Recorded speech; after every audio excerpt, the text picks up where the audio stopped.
Hello, my name is Matt Levy, and my paper was on positioning an organization for success in times of disruption. The first thing I wanted to understand was what characteristics make up disruptive changes. Disruptive changes happen when there's a rapid advancement in industry or technology, and companies are subject to threats and opportunities from the environment. But disruption is really all about a technology or service, a new product that's cheaper, better, or faster than what already exists. Look at Netflix, for example.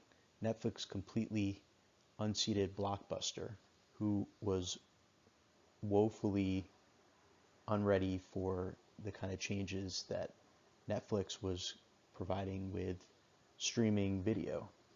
And now we no longer have Blockbuster. What's interesting is the Porter competitive strategies, which focused on either low cost or differentiation or market segmentation, don't really even apply in disruption, because with disruption, you get all three at the same time. And that's how these companies are able to be cheaper, better, and faster.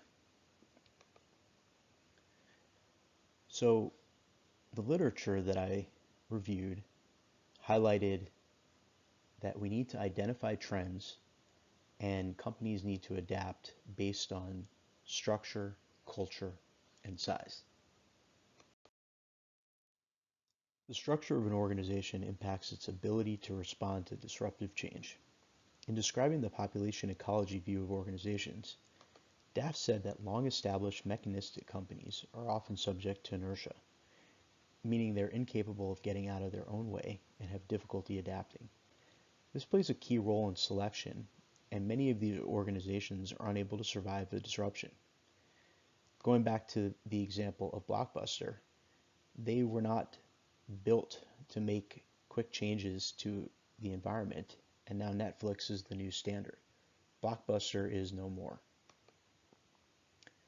Disruption can come about from external influence, other companies making advancements, or internal decisions to adopt, say, a new technology. Both of these create a need for a change.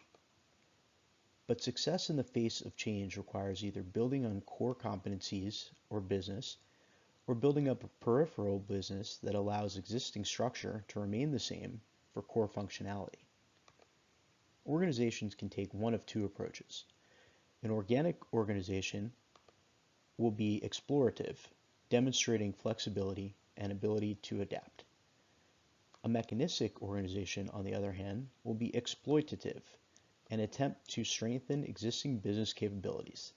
This can often end with poor results, depending on the severity of the disruption. Culture also plays a key role in adapting to disruption. Organizations must prioritize their innate value systems, or possibly adjust them, which is no easy feat. Companies with a competitive value system can sustain change over time, evolutionary, but it is companies with reformative values that can make revolutionary change and survive disruption. This goes back somewhat to how a company is structured, either a mechanistic company or an organic company. Regardless of this, it is essential that an organization breed core management competencies in change as a part of culture. This is more important than people and resources, as managers must be able to identify strengths and weaknesses in company structure and processes before building up the former. And managers need to leverage strengths and overcome any of these perceived weaknesses. Finally, organizations that don't ready their employees for change will be unable to adapt. Employees with embedded change values are much more resilient to the kind of upheaval often required to adjust to disruption. Finally, the size of an organization also directly impacts change. There is a direct correlation between a company's size and its ability to implement change. Larger companies typically have more success implementing changes. Small companies can have success innovating for disruption, but they face more challenges in the actual implementation. A lot of this can be attributed to more resources, finances, and established processes at these large organizations. Large organizations are also more resilient when disruption occurs. Again, this could just be a factor of having been around for so long and having so many employees or divisions or even products that you can focus on.